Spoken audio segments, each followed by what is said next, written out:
कहानी का नाम मीरा और जादुई बिल्ली। विलोब्रुक नाम के एक शांत छोटे से शहर में हरी भरी पहाड़ियों और मैदानों के बीच मीरा नाम की एक चतुर छोटी लड़की रहती थी। उसे किताबें पढ़ना, पहेलियाँ सुलझाना और रहस्यों की तलाश करना बहुत पसंद था। लेकिन उसे नहीं पता था कि उसका अगला रहस्य उसके जीवन का सबसे अजीब अनुभव बनने वाला है, एक बोलने वाली बिल्ली। एक दिन दोपहर को जब तेज बारिश हो रही थी और बादलों की गरज गूंज रही थी, मीरा अपनी दादी के पुराने अटारी में छिप गई। वहां उसने एक पुराना मखमली टोकरा देखा। टोकरे के अंदर एक काली बिल्ली थी, जिसकी आंखें पन्ने जैसी हरी थीं। नमस्ते, बिल्ली बोली और आराम से उठकर अंगड़ाई ली। मीरा चौंक गई, तो तुमने अभी बात की? हाँ, बिल्ली ने कहा, मेरा नाम है व्हिस्कर्स। और मैं केवल उन लोगों से बात करती हूँ जो जादू में विश्वास करते हैं।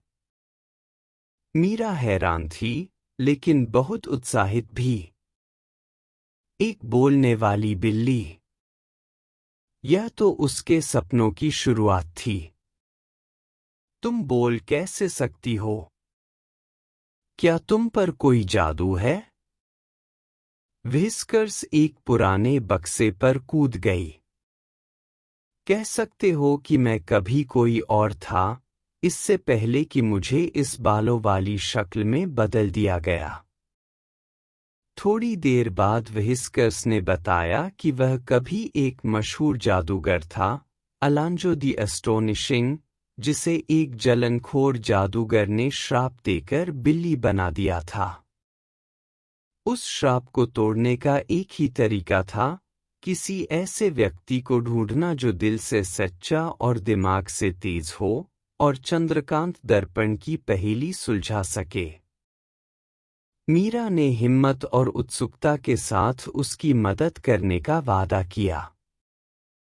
उसी रात, पूर्णिमा की चांदनी में, व्हिस्कर्स उसे घर के पीछे के जादुई जंगल में ले गई। वहां पेड़ों के बीच एक चमचमाता चांदी का दर्पण खड़ा था। दर्पण पर यह पहेली लिखी थी, मैं सामने होते हुए भी छिपा हूं, जो पास है वही दिखाता हूं, पर केवल सत्य ही मुझे सजीव बनाता है। मीरा ने बहुत सोच विचार किया। फिर उसने दर्पण में देखा और बोली, सत्य। अचानक दर्पण में हलचल हुई और उसमें उसकी परछाई की जगह एक घूमती हुई रोशनी का द्वार बन गया। व्हिस्कर्स उसमें चला गया और कुछ पल बाद वह गायब हो गया। उसकी जगह एक लंबा, मुस्कुराता हुआ जादूगर खड़ा था, जिसने नीले रंग की जादुई चोगा पहन रखा था। तुमने कर दिखाया, अलांजो ने खुशी से कहा, तुमने मेरा श्राप तोड़ दिया।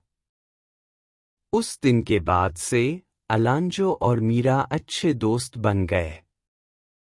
अलांजो ने मीरा को जादू की ट्रिक्स सिखाईं और मीरा उसकी मदद करती रहस्यमयी मामलों को सुलझाने में। लेकिन जब भी वे विलोब्रुक लौटते, अलांजो हमेशा एक काली बिल्ली साथ लाता, शायद कोई और हो जो जादू पर विश्वास करता हो। कहानी की सीख। जादू उनके लिए होता है जो उस पर विश्वास करते हैं और जिज्ञासु होकर सच्चाई की तलाश करते हैं। तो बच्चों, अपने विचार और प्रतिक्रिया को शेयर करें।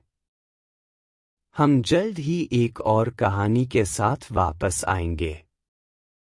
तब तक हंसते रहो, मुस्कान बनाए रखो। हमारे चैनल को सब्सक्राइब और शेयर करें ताकि हर बच्चा इन कहानियों से सीखे गए सीखों को अपने जीवन में शामिल करने का प्रयास कर सके। धन्यवाद और अलविदा।